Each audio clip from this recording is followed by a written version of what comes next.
उनसे लड़ेंगे और जीतेंगे। आज चंद पूंजीपतियों के लिए सरकार काम कर रही है। जो तालिबान की ड्रग्स 20,000 करोड़ की अडानी के पोर्ट पर पकड़ी गई। कल मैंने खबर पढ़ा कि हमारे मोदी जी 20,000 टन गेहूं भेज रहे हैं अडानी तालिबान को 20,000 टन गेहूं भेज रहे हैं। भारत का बजट आता है, किसान दुखी, महिलाएं दुखी, नौजवान दुखी, आम आदमी दुखी, लेकिन उस बजट में सैकड़ों करोड़ रुपए तालिबान को देने का फरमान आता है। करोड़ों की सौगात तालिबान को देने के लिए सरकार तैयार हो जाती है। हिंदुस्तान के लोगों के बारे में भी कुछ सोचिए, भारत की महिलाओं के बारे में भी कुछ सोचिए प्रधानमंत्री जी, महिला शक्ति के बारे में भी कुछ सोचिए। ये ईडी सीबीआई से डराने का खेल बंद कीजिए। आपकी ईडी और सीबीआई की हालत ये हो गई है, जिसके घर में पहुंच जाते हैं, जिसके यहां छापेमारी करने पहुंच जाते हैं, तो जनता ये कहती है लग रहा है इस राज्य में कोई चुनाव आने वाला है या ये पार्टी किसी राज्य में चुनाव लड़ने जा रही है। जहां जहां चुनाव होगा, जो जो पार्टी चुनाव लड़ने जाएगी, उसके पीछे ईडी डाल देते हो, सीबीआई डाल देते हो, विपक्ष के लोगों को परेशान करते हो। लेकिन जो बीजेपी में शामिल हो जाता है वो राजा हरिश्चंद्र हो जाता है। मैंने तो कहा बीजेपी वालों से कि तुम्हारी पार्टी की हालत यह हो गई, जो जितना बड़ा भ्रष्टाचारी वो उतना बड़ा पदाधिकारी, बीजेपी का सिद्धांत हो गया है।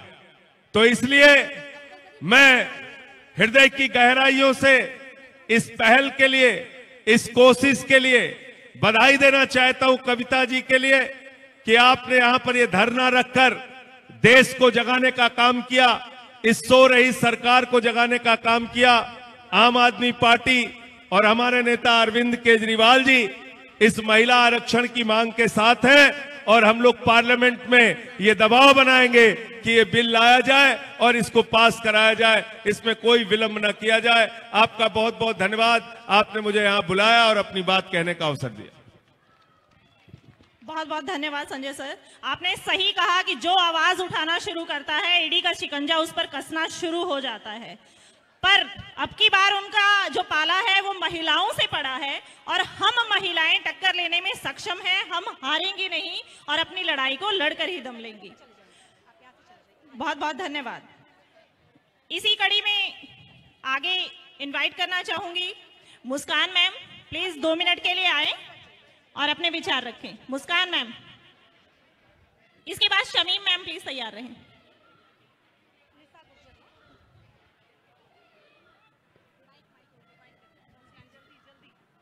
Thank you so much. और मैं कविता मैम को बधाई देती हूँ इतने बड़े जन आंदोलन को संभालने के लिए जो इन्होंने बेड़ा उठाया है। एक बार जोरदार तालियां इनके लिए बजती हैं। और हमारे कवि सम्मेलन के जो कर्ता धर्ता चंदन राय जी हैं, मैं उनका दिल से आभार प्रकट करती हूँ कि उन्होंने हमें बुलाया और इस सभागार में प्रस्तुत होने का मौका दिया। 4 पंक्तियां रखती हूँ, बहुत जल्दी 2 मिनट का समय लूंगी आपका। कि नारी शक्ति क्या है। जब हम सुबह उठते हैं तो नारी शक्ति को प्रणाम करके उठते हैं। तो मैं क्या कहती हूँ अपनी 4 पंक्तियों में देखिएगा कि पहले सुख दुख की अधिकारी बनती है, पहले सुख दुख की अधिकारी बनती है, फिर ममता की एक पुजारी बनती है। शंकर जैसे पीती है दुनिया के दुख, शंकर जैसे पीती है दुनिया के दुख, तब जाकर एक नारी नारी बनती है, तब जाकर एक नारी नारी बनती है कि मुस्कुराकर दर्द भुला देती है, रिश्तों में बंध जाती है। मुस्कुराकर दर्द भुला देती है, रिश्तों में बंध जाती है। कहते हैं औरत ही घर को असली स्वर्ग बनाती है, कहते हैं औरत ही घर को असली स्वर्ग बनाती है। तो देखिएगा क्या कहती हूँ, अपनी 4 पंक्तियां दूंगी, बहुत कम समय लेकर आपसे विदाई चाहूंगी। देखिएगा छंद पढ़ती हूँ कि संभले अड़िग धैर्य शौर्य का कवच बांध, संभले अड़िग धैर्य शौर्य का कवच बांध, मुश्किलों के मुंड को मरोड़ देती बेटियां, संभले अरिग धैर्य शौर्य का कवच बांध, मुश्किलों के मुंड को मरोड़ देती बेटियां। देहरी की ज्योति का प्रकाश पुंज तेजवान, सूर्य का गुमान भी ये तोड़ देती बेटियां। सूर्य का गुमान भी ये तोड़ देती बेटियां। जानकी स्वरूपधारी पतिव्रत पालन को, जानकी स्वरूपधारी पतिव्रत पालन को, महलों के ऐश्वर्य छोड़ देती बेटियां। अस्मिता पे आए आंच तो समूचा ही ब्रह्मांड, अस्मिता पे आए आंच तो समूचा ही ब्रह्मांड, अपने प्रताप से झंझोड़ देती बेटियां। डरती नहीं है लाख स्थिति विषम चाहे, डरती नहीं है लाख स्थिति विषम चाहे, मुश्किलों की चोटियों को लांघती हैं बेटियां। बाप की है आन तो ये ममता की पुण्य खान, शब्द शब्द मुस्कान टाकती हैं बेटियां। डरती न सहती है पीड़ा किंतु मौन धारती है नित्य, सहती है पीड़ा किंतु मौन धारती है नित्य, चहु और खुशियां ही बांटती है बेटियां। गर्भ में ही अंग भंग होते हैं विधाता का है, गर्भ में ही अंग भंग होते हैं विधाता का है, गर्भ में ही अंग भंग होते हैं विधाता का है। तुझसे दया का दान मांगती है बेटियां, तुझसे दया का दान मांगती है बेटियां। भारत माता, भारत माता की, भारत माता की, महिला शक्ति।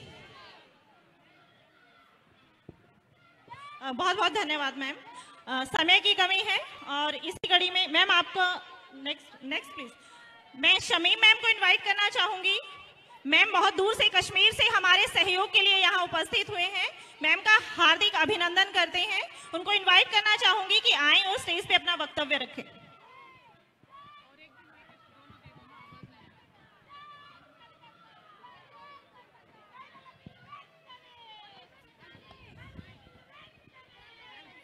दोनों ले लीजिए साउंड।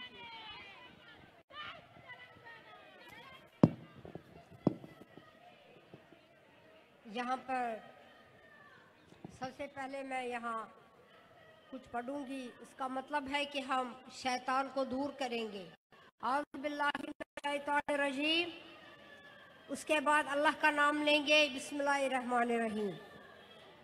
यहाँ पर जो इस स्टेज पर बैठे हुए हैं, सबसे जो ज़्यादा अहमियत की हामिल है मैडम कविता जी, और बाकी जो हजरात, ख़वातीन हजरात और जो इनके साथ मर्द हजरात बैठे हैं, और जो दूर दराज इलाकों से यहाँ पर एकता दिखाने के लिए आए हैं, मैं उन सबको अपनी तरफ से सलाम करती हूँ। मुझे खुशी है, मैं जम्मू कश्मीर से आई हूँ और मैंने भी चाहा कि हम इसमें अपनी पार्टी की तरफ से, जम्मू कश्मीर की तरफ से हम इस बात को दोहराएंगे कि जो औरत है, हमने बहुत सुना है औरत और कहते आए हैं, माँ भी है, बेटी भी है, बीवी भी है, मगर ये पहले जो अल्लाह ताला की क्रिएशन है मैन एंड वीमेन, ये हजरत आदम एडम्स की तरफ से जब भी पैदा हुए, मर्द भी और औरत भी, उस वक्त कोई कि मर्द क्या है और औरत क्या है। मगर आज हमें एहसास हो रहा है, हजारों सालों के बाद भी हम सिर्फ ये कह रहे हैं कि हमें अपने हुकूक दिए जाए। ये सोचने वाली बात है कि हम क्यों मर्दों से कहते हैं कि हमें अपने हुकूक मिलने चाहिए, क्योंकि एक माइंड सेट बना हुआ है। और जो बदकिस्मती है, जो यहाँ की, जो हर एक जगह की, सारी दुनिया की, जहाँ पर भी हुकूमत होती है, हुकूमतें होती है जो मर्द हजरात के हाथों में होती, तो वो उस वक्त उनको ये एहसास नहीं होता है कि ये सारी दुनिया में, सारी कायनात में एक हिस्सेदार की हैसियत से इस दुनिया में आई है। और हमें नहीं मांगना, आपको भी मैं कहती हूँ कि हम सबको मिलकर ये नहीं मांगना है कि हमें दे दीजिए, हमें इतनी अपने आप में हिम्मत जुटानी है कि हमें छीन कर इनसे लेना है जो हमारे हुकूक है, जो हमारा हक है। आज हमें अफसोस से कहना पड़ता है, हम अभी भी मुझे लगता है 96 से 95 से हम कह रहे हैं कि हमें पार्लियामेंट में, असेंबली में रिजर्वेशन दी जाए। हमारी जो बिल है वो पेंडिंग है, क्यों नहीं इनके जो कान है इस पर जू रेंगती है? क्यों नहीं वो सोचते हैं कि नहीं, औरतों को, औरत जहन से, तबीयत से, दिल से बहुत ही मासूम और हेल्पिंग है, टेंडर है। अगर औरत के हाथ में हुकूमतों की भागदौड़ आएगी तो वो ज्यादा दूर नहीं है जब हिंदुस्तान बेशक तरक्की की राह पर गामजन हो जाएगा। क्योंकि औरत हिस्से करना नहीं जानती है और नहीं चाहती है।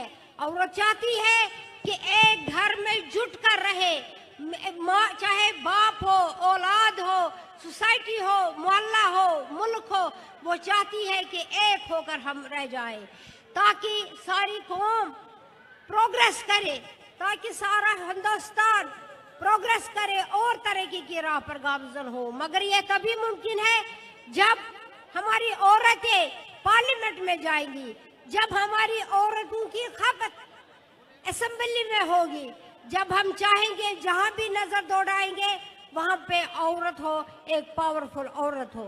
आज यहाँ पर कविता जी ने दिखाया कि एक औरत में कितनी जान है, एक औरत में किस कदर वो मजबूती से सामने आई है और किस कदर वो उसे मजबूती से दिखाया है।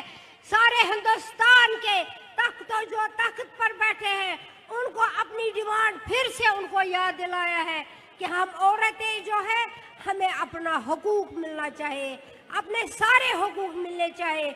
और जो ये बिल है इसको जल्द से जल्द रिजर्व करके पास करके औरतों के हवाले करना चाहिए। ये हमारा हक है, हम भीख नहीं मांगते हैं, अपना हक मांगते हैं, अपना शेयर मांगते हैं।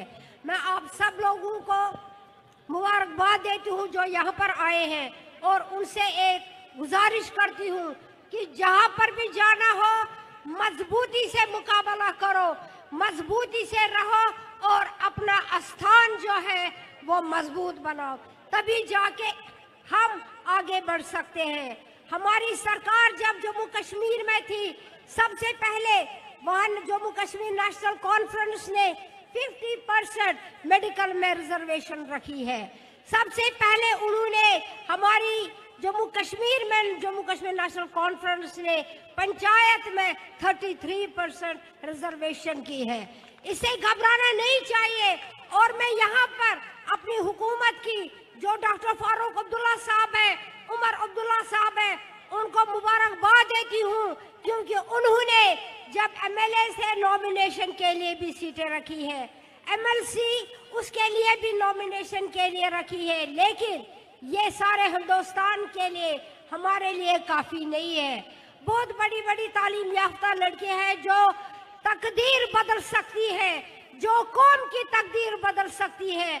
मगर यहाँ पर मुझे अफसोस है और खुशी है, एक लता जी आई थी बॉम्बे से, उसने बहुत ही अच्छे ऐसे अशार कहे हैं कि हमारे हिस्से मत कीजिए, हम एक हैं, हिंदुस्तान एक है, मुसलमान, हिंदू, सिख, ईसाई एक है, हम सबसे पहले इंसान हैं, हम सबसे पहले औरतें हैं, औरतों के भी हिस्से मत कीजिए।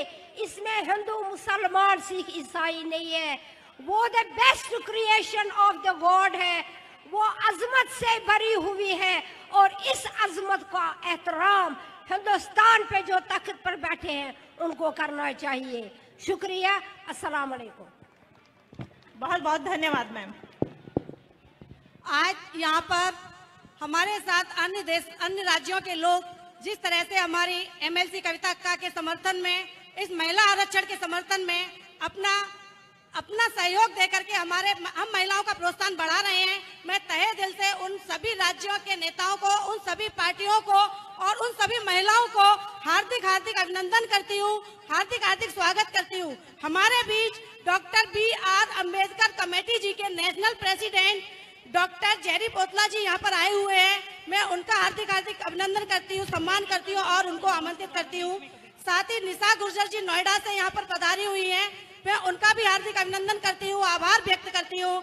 अमर चौधरी जी गुर्जर समाज से जो यहाँ पर गाजियाबाद से जो पधारे हुए हैं, मैं इस मंच के माध्यम से उनका भी हार्दिक अभिनंदन करती हूँ, आभार प्रकट करती हूँ।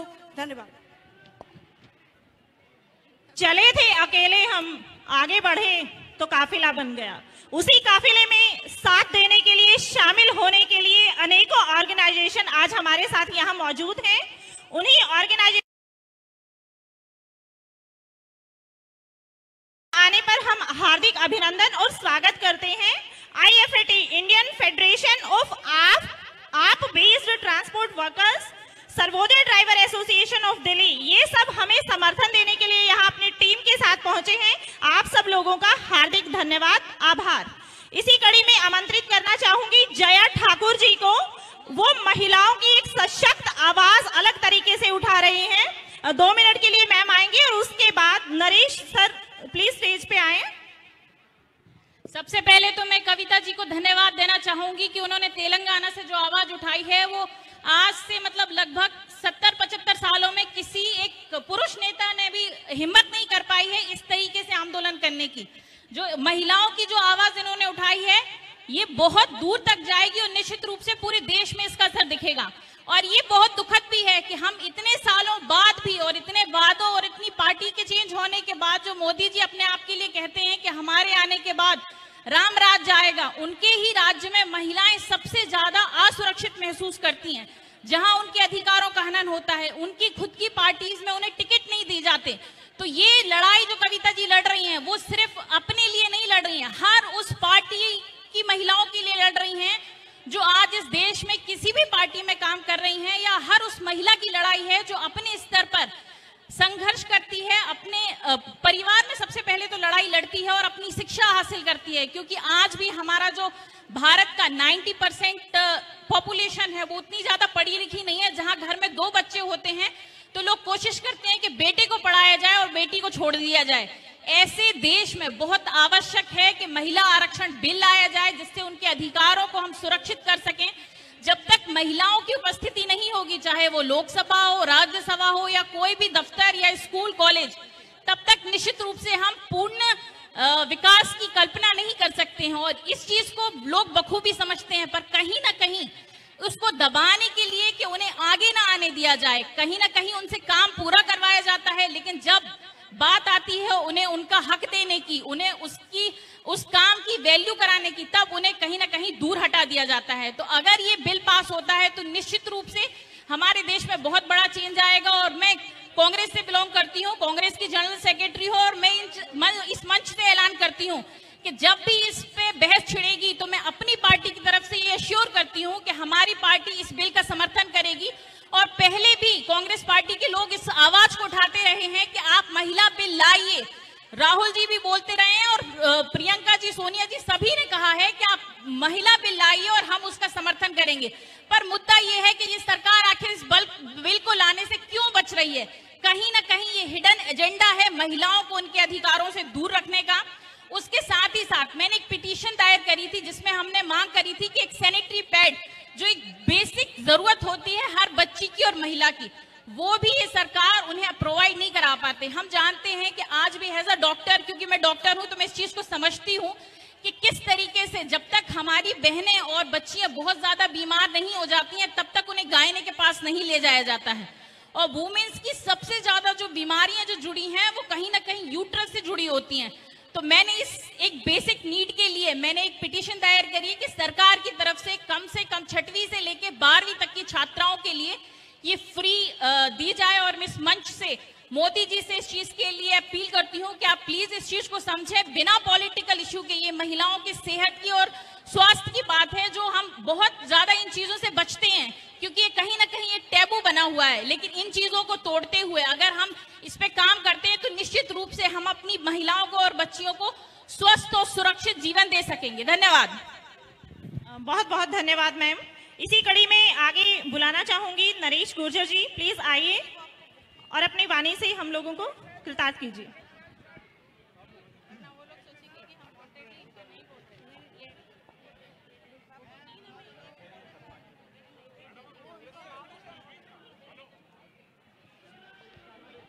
मंच पर बैठे मेरे साथीगण, विभिन्न पार्टियों के नेतागण, कविता जी जिन्होंने आज नारी शक्ति की बात फिर से उठाई है, भाइयों और बहनों, ये बड़ी हैरानगी की बात है कि आज हम 2023 में भी इस बिल के बारे में बात कर रहे हैं जो पास नहीं हुआ। ये बिल पहली बार 1996 में पार्लियामेंट के सामने लाया गया और तब हर पार्टी ने कहा कि हम इसका समर्थन करेंगे, लेकिन किसी कारण ये बिल तब पास नहीं हुआ। लेकिन उसके बाद ये आवाज दोबारा से उठी, जोर से उठी, और हर पार्टी ने, चाहे वो कांग्रेस हो, चाहे बीजेपी हो, चाहे और अन्य पार्टियां हो, सब ने कहा कि हम इसका समर्थन करते हैं। लेकिन आपने देखा कि ये सब इनके मुंह में एक बात थी लेकिन बगल में छुरी थी। कांग्रेस ने राज्यसभा में ये बिल रखा और पास करवाया, लेकिन लोकसभा में नहीं लाए। बीजेपी ने 2014 और 2019 के मैनिफेस्टो में ये बात रखी, तो मुझे हैरानगी होती है कि ये बिल क्यों नहीं पास होता। प्रधानमंत्री लाल किला से 5 मिनट नारी शक्ति की बात करते रहे 15 अगस्त को। तो जब वो नारी शक्ति की बात करते हैं और जब उनका मैनिफेस्टो ये कहता है कि हम इस बिल को पास करवाएंगे, तो हैरानगी होती है कि ये बिल क्यों पास नहीं होता। आज बीजेपी और उनके नेतागण अमृतकाल की बात करते हैं, तो अमृतकाल तो तब पूरा होगा जब हिंदुस्तान की नारियों को अपना हक मिलेगा, और यह हक तब मिलेगा जब ये बिल जल्द से जल्द पास होगा। मेरी पार्टी शिरोमणि अकाली दल इस बिल का पूरा समर्थन करती है। कविता जी, आप अपनी जो लड़ाई है जारी रखिए। मुझे यकीन है कि अगर आप और बाकी पार्टियां, और मैं उम्मीद करता हूं कि हर पार्टी की कम से कम जो नारी सदस्य हैं वो इसका समर्थन करेंगी, तो ये मुझे कोई शक नहीं कि इसी बार ये बिल पास हो सकता है। मैं अंत में सिर्फ ये कहूंगा, कविता जी, भगवान, ईश्वर, अल्लाह, वाहेगुरु आपको और बल दे, आपको और शक्ति दे, ताकि महिला शक्ति और आगे बढ़े। बहुत बहुत धन्यवाद। थैंक यू सर, बहुत बहुत धन्यवाद। आपने बताया कि मैनिफेस्टो में ये चीजें, ये बिल शामिल होते हैं, तो ये सिर्फ मैनिफेस्टो तक ही रह जाते हैं, लॉलीपॉप दे के फिर चुप करा दिया जाता है। तो अब जरूरत है इसको मैनिफेस्टो तक सीमित ना रहने की बजाय आगे ले जाने की, और उस सब में सभी दलों का सहयोग अनिवार्य है। तो हम उम्मीद करते हैं कि इन महिलाओं के लिए आप इनकी आवाज बनेंगे। इसी कड़ी में मैं आगे आमंत्रित करना चाहूंगी कवियत्री पूजा कौशिक जी को। मैम प्लीज 2 मिनट के लिए आए। पूजा कौशिक करते हैं, बेटी बचाओ बेटी पढ़ाओ की बात। औरत को और मर्दों को दोनों को मिला के दिया। इवन इंग्लैंड में जो से अपनी केंद्र सरकार में बैठी उन सभी कैबिनेट मंत्री, जो बात ब्रेन के थ्रू करी जा सकती है, we should give our best to come forward. And जब मेरे को पता चला through like media and post कि हमारी कविता जी कुछ ऐसे मुद्दे को लाके हमारे जंतर मंतर में 10 मार्च आ रही हैं, तो I was very much enthusiast. And मैं उड़ीसा से यहाँ पे आई, जो कि जगन्नाथ जी का धाम भी है, और मुझे लगा कि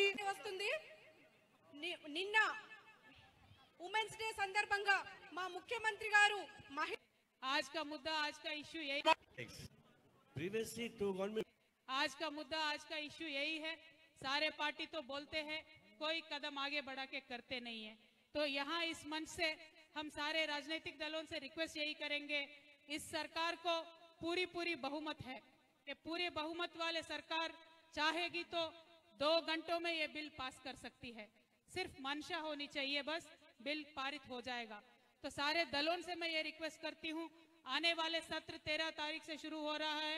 इस सत्र में सारे दल ये रिक्वेस्ट करे, डिमांड करे भारतीय जनता पार्टी सरकार से, भारत सरकार से कि आप बिल को लेके आए, आपके समर्थन में हम रहेंगे।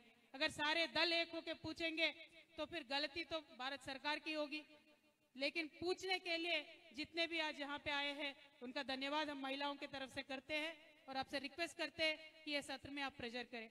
और आपके साथ साथ आपको हिम्मत देने के लिए, आपको हौसला देने के लिए हम महिलाएं सिर्फ आज दिल्ली से शुरुआत हमने किया है, लेकिन हिंदुस्तान के हर शहर में भी हम आंदोलन करेंगे, ये आंदोलन जारी रखेंगे। और ये सत्र से लेके दिसंबर में जो विंटर सेशन है तब तक भी हम आंदोलन चलाते, दिसंबर में जो विंटर सेशन है तब तक भी हम आंदोलन चलाते रहेंगे, क्योंकि इस सरकार के लास्ट 2 सत्र है ये लास्ट 2 सेशन के बाद उनके पास चांस नहीं होगा ये बिल लाने के लिए।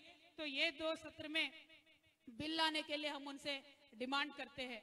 और आज देखिए, हिंदुस्तान एक ऐसा देश है जहां पे हमने 1992 में पंचायत में, लोकल बॉडीज में 33% हमने वुमेन रिजर्वेशन दिया है। 1992 में हमने 33% वुमेन रिजर्वेशन दिया, तो आज तकरीबन 21 राज्यों में, 21 स्टेट्स में मोर देन 50% महिलाएं आज लोकल बॉडीज में आ चुकी है। एक या 2 राज्य ऐसे हैं, उनमें से अनफॉर्चुनेटली उत्तर प्रदेश भी एक राज्य ऐसा है जहां पे सिर्फ अभी भी 33% रिजर्वेशन ही है, और साथ एक नॉर्थ ईस्टर्न स्टेट से वहां पे कम रिजर्वेशन है। लेकिन मेरे बोलने का मतलब ये है कि 92 में लोकल बॉडीज में जब हमने 33% आरक्षण महिलाओं को दिया है, आज 50% से ज्यादा वो लोकल बॉडी में आ चुकी है। अगर आज हम 2023 में 33% महिलाओं को आरक्षण देंगे, डेफिनेटली एक 10-20 साल में मोर देन 50% संसद में और असेंबली में महिला नेता आ सकते हैं। उससे देश को आगे बढ़ाने का भी अच्छा मौका हमें मिल सकता है। और नरेंद्र मोदी जी से, राष्ट्रपति हमारे महिला है, मैं खासकर हमारी राष्ट्रपति जी से विज्ञप्ति करती हूँ, प्रार्थना करती हूँ कि राष्ट्रपति जी आप इंटरेस्ट लीजिए, ये महिलाओं का मुद्दा है, महिलाओं के पक्ष में आप खड़े हो जाइए। इस मंच से मैं आपको रिक्वेस्ट करती हूँ, हमने इस मंच में जितने भी लोग आए हैं उनसे हमने सिग्नेचर लिए हैं, और एक हम लेटर प्राइम मिनिस्टर साहब को, एक लेटर हम राष्ट्रपति जी को भी इस मंच से पेश करने जाएंगे। हाँ, एवरीबडी हैज साइन, सो हम उनको भी ये लेटर देंगे। आगे चल के जब दिसंबर 13 से सत्र शुरू होगा, हम प्रेशर भी उन पे लगाए रखेंगे।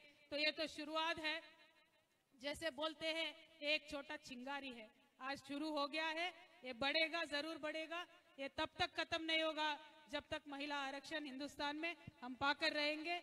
और मैं ये कहना चाहती हूँ कि तेलंगाना के पावन धरती पे जब भी कोई आंदोलन शुरू हुआ है, वो मुहिम मंजिल तक पहुंचा है, तो ये मुहिम भी जरूर मंजिल तक पहुंचेगा, ऐसा मैं मानती हूँ।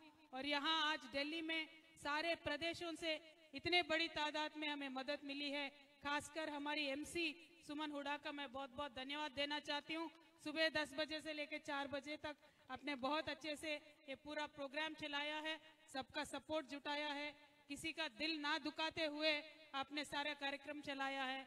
तो आज ये पॉसिबिलिटी है कि इतना बड़ा बहुमत वाले सरकार में किसी का दिल नहीं दुखने वाला है, महिला आरक्षण बिल भी इमीडिएटली पास हो सकता है।